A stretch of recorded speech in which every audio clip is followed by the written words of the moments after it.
बहुत अच्छा एक समर्थन हर कांग्रेसी नहीं, अंबाला लोकसभा क्षेत्र का हर वासी उत्साहित है कि उन्होंने कहीं ना कहीं मन बना लिया है कि वो कांग्रेस को वापस लाना चाहते हैं और ये जो जुमलेबाजी है इसको ख़त्म करना चाहते हैं। तो ये कहीं ना कहीं मन बनाया है अक्रॉस, चाहे वो शहर है चाहे वो गांव है, सबका मन है कि वे फिर से कांग्रेस पार्टी को लाएं और देश के लोकतंत्र को बचाएं। क्या मुद्दे जो हैं लोगों के बीच आ रहे हैं? देखिए, मुद्दे पिछले 10 साल होने लगे हैं, सुनवाई ही नहीं हुई। लोकतंत्र तो उसकी तो खूबी यही है कि सुनवाई होती है जनता की, आम जन की। यहाँ जब से भाजपा की सरकार बनी है सुनवाई नहीं हो रही। किसान जाते हैं उन्हें पीटा जाता है, कर्मचारी जाते हैं उन्हें पीटा जाता है। जिसने भी अपनी आवाज उठाई, नंबरदार गए, सरपंच, पंच, कोई भी गया, कर्मचारी, व्यापारी तक पीटे थे, आपको याद हो, उनको भी सड़कों पर बैठना पड़ा था। तो क्यों सुनवाई नहीं होती है? तो ये जनता दुखी आ गई कि अति का अंत हो गया, कि सुनवाई तो होनी चाहिए। और ऐसे ही जुमलेबाजी, बड़े बड़े वायदे तो कर दिए जाते हैं लेकिन उन्हें पूरा नहीं किया जाता। आज अगर प्रदेश की बात करें, सबसे ज़्यादा अपराध दर हो गया हमारा। महिलाओं के प्रति अपराध पूरे देश में, सभी राज्यों में, हरियाणा में सबसे ज़्यादा है। कितने दुख की बात है ये। लेकिन सरकार की तरफ से क्या हो रहा है? कुछ नहीं। हमारे अस्पतालों का आपने हालात देखे, डॉक्टर नहीं है, स्टाफ नहीं है।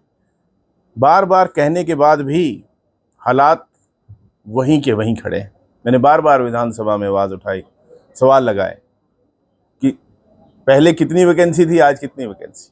बसें, आम आदमी की सवारी बस है, जितनी सैंक्शन स्ट्रेंथ है उतनी बसें भी नहीं हैं।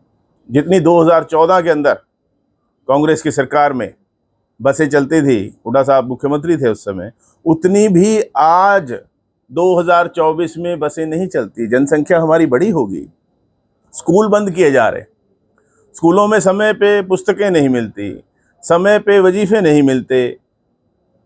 पासपोर्ट कहते बनाएंगे, किस लिए बनाएंगे पासपोर्ट? देश का युवा मजबूरन प्रदेश को, देश को छोड़कर जा रहा है क्योंकि उन्हें कोई इस भाजपा की सरकार में कोई आशा की किरण नहीं दिखाई दी।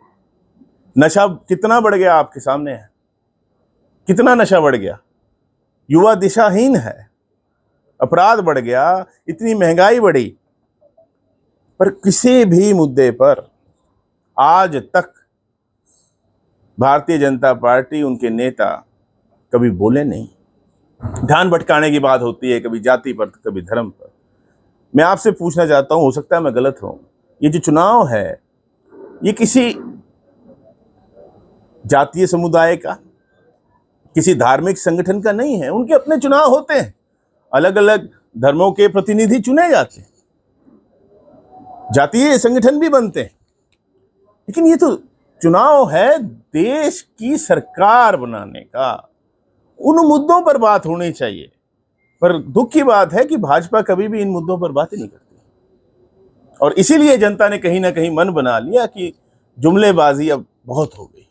और इसको आप देख भी रहे हैं कि जहां जहां भी रैलियां हो रही हैं वो फेल हो रही हैं। जनता का बिल्कुल मन ही नहीं है कि वे भाजपा की रैलियों में पहुंचे, और वो भी पूरे दबाव बनाया जाता है पंचों पे, सरपंचों पे, उसके बाद भी फेल हो रही हैं। कुर्सियां खाली रहती हैं, कोई पहुंच नहीं रहा। 45 दिन पहले, 40 दिन पहले जो है चुनावी रैलियां की जा रही हैं। आप भली भांति जानते हैं चुनावी रैली इतनी जल्दी, इतनी पहले नहीं हुआ करती, मजबूरन करनी पड़ रही है क्योंकि इनका जो कैंपेन है वो झाग की तरह बैठ गया है और वो उठ ही नहीं रहा। क्यों नहीं उठ रहा? और आप देख रहे हैं कभी ऐसा नहीं हुआ कि इस तरह से जो उम्मीदवारों का भाजपा के तिरस्कार हो रहा है, ये इनकी कुनीतियों के कारण ही हो रहा है।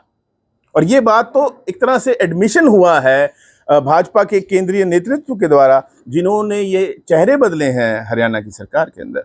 क्यों बदले? क्योंकि वो जानते थे कि कहीं ना कहीं जनता परेशान हो चुकी है इनकी कुनीतियों के कारण, और इसीलिए ये चेहरे बदले हैं, लेकिन जनता माफ करने को तैयार नहीं है। चेहरे तो सर आपके कांग्रेस के भी काफी गए हैं। देखिए, वो तो बहुत से कांग्रेस में भी आए हैं, ये कोई एक तरफी बात नहीं है, तो कांग्रेस में भी बहुत आए, सीटिंग एमपी आए कांग्रेस में। काफी लंबे समय के बाद आपके जो लोकसभा चुनाव की सीटों की घोषणा हो चुकी है, लेकिन कहीं ना कहीं कुछ जो बड़े नेता हैं वो नाराज दिखे हैं। जैसे श्रुति चौधरी के टिकट कटा है, तो आज उन्होंने भी अपने कार्यकर्ताओं की मीटिंग बुलाई है। ऐसे ही विजेंद्र सिंह के, तो इसका कांग्रेस में क्या लॉस नहीं होगा? देखिए, वो कांग्रेस में ही है ना, कांग्रेस में रहकर कोई अपना सुख दुख तो बांट ही सकता है तो कांग्रेस में ही, कांग्रेस के अंदर है, कांग्रेस से बाहर नहीं। लेकिन फिर भी कहीं ना कहीं नाराजगी के स्वर जो है। नहीं, अभी आप आप बहुत आगे जा रहे हैं। अभी कि उन्होंने कोई ऐसा बयान नहीं दिया है कांग्रेस पार्टी के खिलाफ या कांग्रेस के नेताओं के खिलाफ, वो कांग्रेस पार्टी में है। करनाल से जो है दिव्यांशु बुद्धि राजा को टिकट मिला है। इसमें आज मुख्यमंत्री सैनी जी का बयान आया है कि कोर्ट ने भगौड़ा घोषित किया हुआ है, तो ऐसे में उनको टिकट ऐसा है भी, ऐसा होगा तो वो साफ बता देंगे।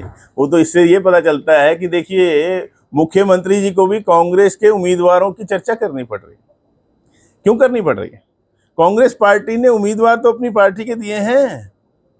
भाजपा का क्या हाल है? इनके पास अपने उम्मीदवार तक नहीं थे। ये इतनी यहाँ पार और वहां पार उम्मीदवार नहीं है, और इसी कारण से जो है, जो भाजपा के कार्यकर्ता हैं वो दुखी हैं, वे भी खुश नहीं हैं। और आप देखेंगे कि वो भी इंडिया गठबंधन को वोट देने का मन बना चुके हैं।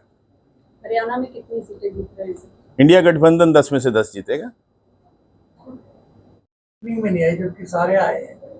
नहीं, रेणु बालाजी का कल का कार्यक्रम है और वो आपको वहां दिखेंगे। देखिए, वो कल के प्रोग्राम में व्यस्त होंगे ना। कल हमारे 4 कार्यक्रम हैं, पंचकुला भी है, कालका भी है, नारायणगढ़ भी है और सढौरा भी है। तो अब जैसे 25 दिन रह गए, कवर कर पाएंगे जी हम सारा? देखिए, कांग्रेस पार्टी के कार्यकर्ता और अंबाला लोकसभा की जनता, जिसे मैंने बताया कि वो मन बना चुके हैं, तो लड़ाई मिलजुल के लड़ी जाएगी। आप सोचें कि मैं अकेला लड़ लूंगा, नहीं, मैं उसमें समर्थ नहीं। हम मिलजुल के लड़ लेंगे, हाँ, ये होगा।